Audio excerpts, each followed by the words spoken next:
The silence of my land, that familiar hush I cherished with my morning coffee, was shattered. It wasn't the gentle creak of wind in the pines, but a low, grinding rumble that stole my peace. A parade of SUVs, camper vans, and sedans, an endless chain, was snaking down my private dirt road. Dust billowed like a desert storm, obscuring the familiar landscape. I nearly choked on my coffee, the peaceful scene replaced by a vision of impending doom. At first, I clung to the hope of a bizarre dream. But the chaos was real, brutally so. Doors slammed open, figures spilled out, stretching and yawning as if arriving at some lakeside resort. Tents popped from trunks, coolers were hauled out, and the invaders began staking claims to my land. My land! My mug trembled in my hand, my knuckles white. Then I saw her, Karen, the HOAS reigning queen, clipboard clutched like a weapon. Her blonde bob, usually so pristine, bounced with each self-important stride. She moved with the conviction of a general leading her troops. That familiar smugness plastered across her face, the one that screamed, "I'm in charge." And you're not. I forced myself to breathe, setting the coffee down before I hurled it. Stepping off the porch, I waded into the encroaching mob. Tent stakes hammered into the ground, folding chairs unfolded. Sleeping bags unrolled, a grotesque mockery of a national park. "Morning, neighbor," Karen beamed, as if we were long-lost friends. "We appreciate your generous donation to the HOAS annual camping retreat." I blinked, speechless. "My what?" Karen waved a dismissive hand. "Oh, don't be silly. I told the HOA we needed a community getaway, and your land is just perfect for it. Plenty of space, away from the city. And it's not like you're using it for anything important." My jaw tightened, a primal rage bubbling up. "Karen, this is my land. Private property. None of these people have permission to be here." That patronizing smile, the one that could spike my blood pressure into the danger zone, bloomed. "Well, technically, the HOA agree we should have a shared outdoor experience. And since you're part of the neighborhood." "I am not part of the HOA," I snapped, my voice sharp enough to cut glass. Her smile flickered, then snapped back into place like a cheap mask. "Well, you should be. And the rest of us have already made arrangements. It's just one weekend. Honestly, you should be grateful to be included." Grateful? Was she serious? I scanned the scene. Someone had started a fire pit. Kids shrieked, darting between tents. A guy in cargo shorts struggled to hang a hammock between my trees. "This is trespassing," I said, barely keeping the fury from exploding. "You need to tell everyone to leave. Now." Karen scoffed. "Oh, come on, don't be dramatic. We're all neighbors. It's just camping. Just camping on my land with 100 uninvited guests?" Before I could unleash my full wrath, a loud splat and a blood-curdling shriek pierced the air. A teenage girl hopped on one foot, her face contorted in disgust. "EWW? Gross. There's poop everywhere." Her mother gasped. "Wait, you mean this isn't a cleaned-up campsite?" Karen hesitated, her facade cracking. "Well, technically, no." "You mean there are no bathrooms?" Someone else cried, horror creeping into their voice. A man in a Hawaiian shirt sniffed the air. "And what's that smell?" I fought the urge to laugh, a dark, twisted satisfaction rising within me. This wasn't some manicured campground. This was raw, untouched property, brimming with the glorious hazards of nature. Karen, however, was determined to dig herself deeper. She turned back to me, hands planted on her hips. "Look, we already planned this. People have taken time off work. Some even brought RVs. It's too late to cancel." "Not my problem," I said, my voice like ice. She glared, as if I was ruining her day. "Well, technically, since the HOA agreed. For the last time, Karen," I roared, "the HOA has zero control over my land. You, and every single person here, are trespassing." A nervous murmur rippled through the crowd. Some of the campers began to shift uncomfortably, the realization dawning that they might not actually have the legal right to be here. Karen, however, stood her ground, lips pursed in stubborn frustration.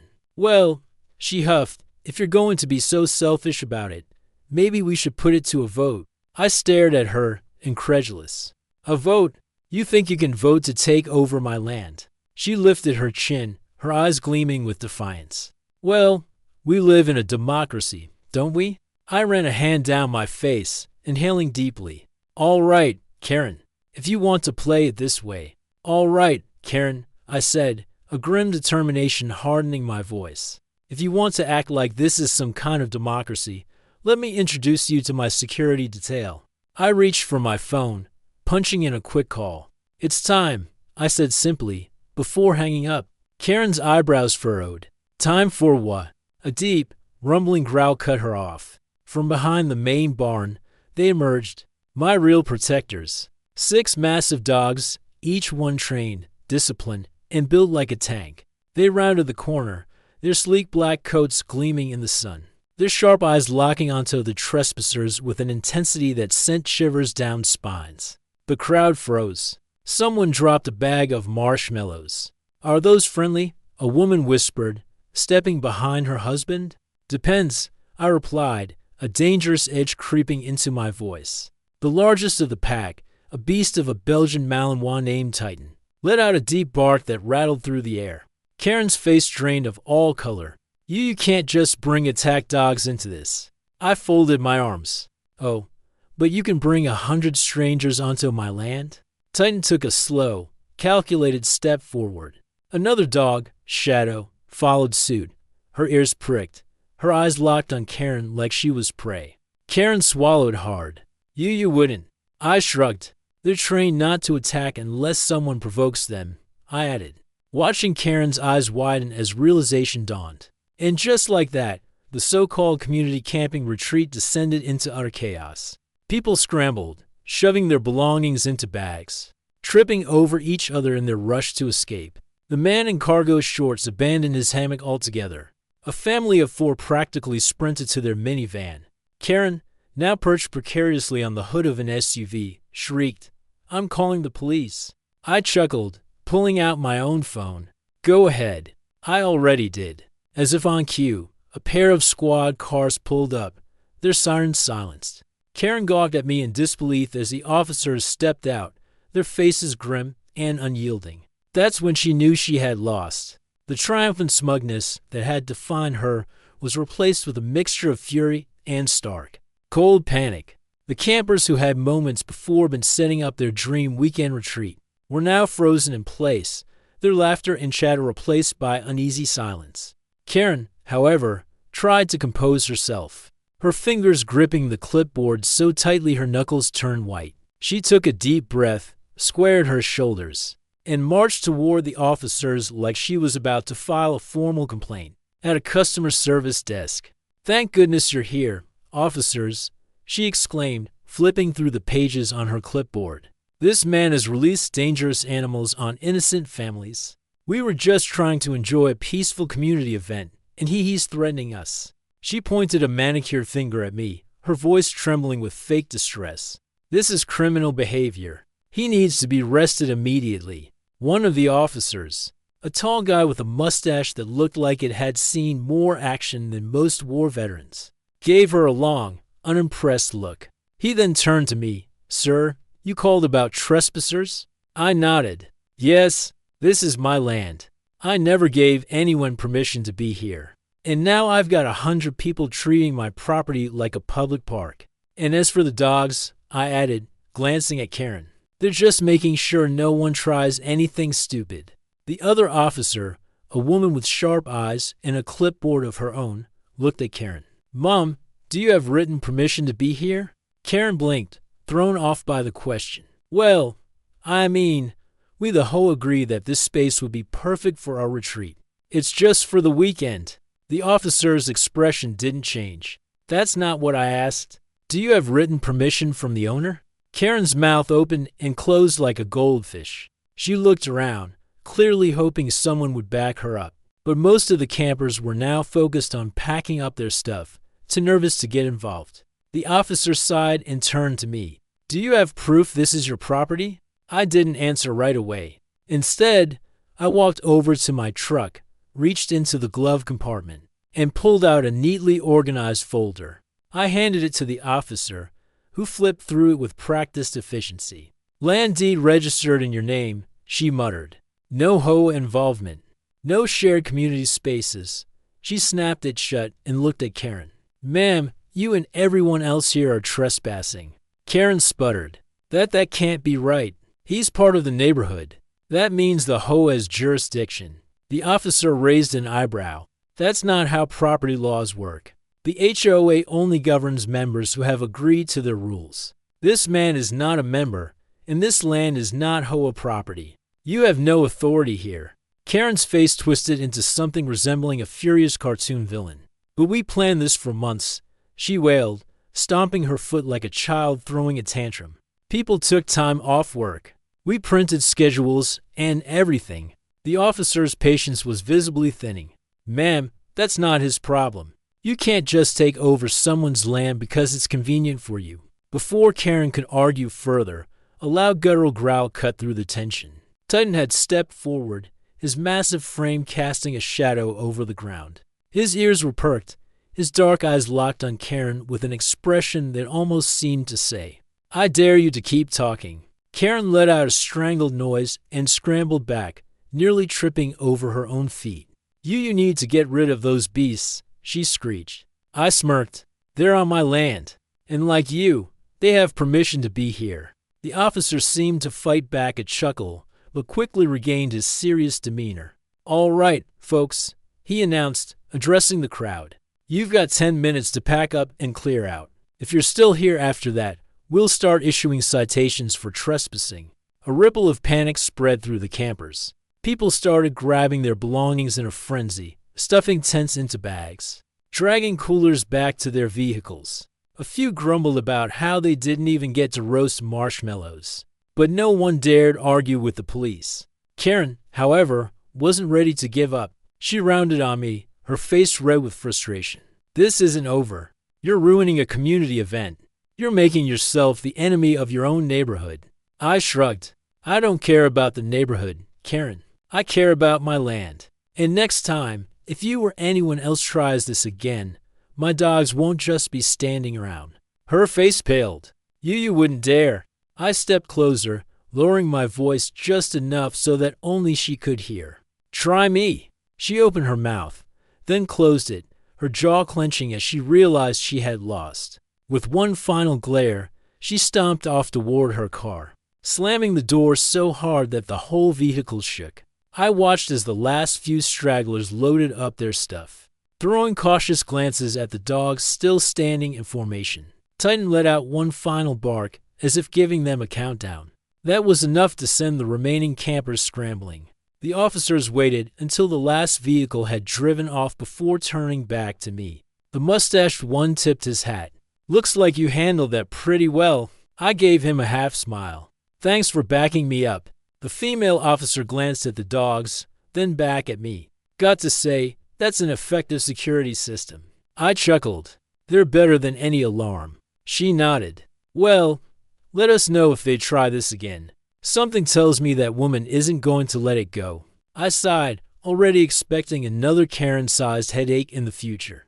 I'll be ready. The officers got back into their vehicles and drove off, leaving me alone with my land once again.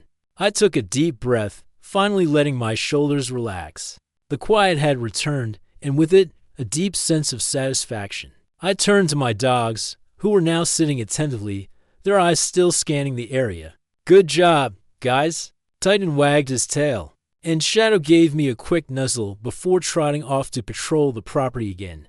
I picked up my coffee, now cold, but I didn't care. I had one. My land was mine again. And Karen, well, she had just learned a very important lesson about messing with the wrong neighbor. As I watched the last of the campers drive away, leaving behind nothing but a few trampled patches of grass and some forgotten pieces of trash, I took a deep breath. The silence was finally back. My land, my sanctuary, was mine again. Titan and the rest of the pack slowly relaxed, their ears no longer perked up and alert. Shadow gave a low, satisfied huff before flopping down on the porch, stretching her legs out lazily. It was over. At least, that's what I thought. Just as I turned to head inside, I heard the unmistakable screech of tires on gravel. My jaw clenched. I didn't even have to look to know who it was. Karen's SUV came to an aggressive halt at the edge of my driveway, and she practically threw the door open as she stepped out, seething. Her hands were shaking, not with fear, but with rage. The moment our eyes met, she jabbed a finger in my direction. "This isn't over," she snapped, marching toward me as if she could intimidate me into giving in. "You think you can just embarrass me like that? You think you can just throw me off of my community's land?" I didn't move. I simply stared at her, my face unreadable. She was waiting for a reaction, but I wasn't going to give her the satisfaction. "This isn't your community's land, Karen," I said, my voice calm but firm. "This is my property. You and your little hoe of fantasy have no authority here." Her lip curled in frustration. "You don't belong here. You live among us, but you refuse to contribute. You refuse to follow the rules that keep this neighborhood together." I let out a dry chuckle. "Your rules? The ones I never agreed to? You don't get to decide what I do with my land, Karen." She stomped her foot like a child. "You humiliated me in front of everyone. They think I have no power now. Do you realize what you've done?" I smirked. "Yeah." I reminded them that you're not as important as you think you are. Her face turned a deep shade of red. For a second, I thought she was about to scream again, but instead, she took a deep breath and composed herself. That was never a good sign. It meant she was scheming. "I hope you're prepared for the consequences," she said in a sickly sweet tone, her eyes glinting with something that almost looked like satisfaction. "Because I have friends who are very well connected. You may have gotten the police on your side this time, but let's see what happens when the county gets involved. You will regret this." I crossed my arms. "I doubt it." With one final glare, she turned on her heel, stormed back to her SUV, and slammed the door so hard it echoed through the quiet air. She backed up so fast that her tires kicked up dust, then sped off down the road, leaving a trail of gravel behind. I watched her go, shaking my head. If she wanted to play dirty, I was more than ready. Over the next few days, I kept a close eye on my property. I had security cameras installed all over the place, motion sensors near the fence line, and, of course, my dogs. I wasn't about to let Karen pull any surprises. Sure enough, it didn't take long before I found out what she was up to. A letter arrived in my mailbox, stamped with the official county seal. I opened it, scanning the words carefully. A complaint had been filed against me, alleging that my land was being used in a way that violated community standards. There was talk of environmental concerns and public safety hazards. In short, Karen had actually gone through with her ridiculous threat. I let out a laugh. Did she really think this was going to scare me? I made a few calls, got my paperwork in order, and set up a meeting at the county office. When I arrived, dressed in my usual jeans and a worn-out flannel, I could see Karen sitting in the waiting area, dressed like she was about to meet with the president. She smirked when she saw me, as if she had already won. I took a seat, stretching my legs out, completely relaxed. If she thought she had me cornered, she was about to be very disappointed. A clerk called us in, and we were led into a small office where a middle-aged county official sat behind a cluttered desk. He adjusted his glasses and glanced at the complaint. "All right," he said, looking between the two of us. "We have a report here claiming that your land has been improperly used as an unsanctioned event space, that you have hazardous materials on site, and that your animals pose a public safety threat.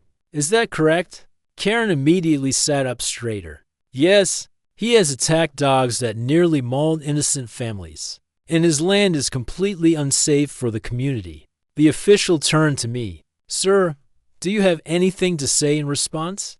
I pulled out my own folder and placed it on the desk. "I have evidence that Karen and 100 other people trespassed on my property without permission. I also have security footage showing that my dogs never harmed anyone.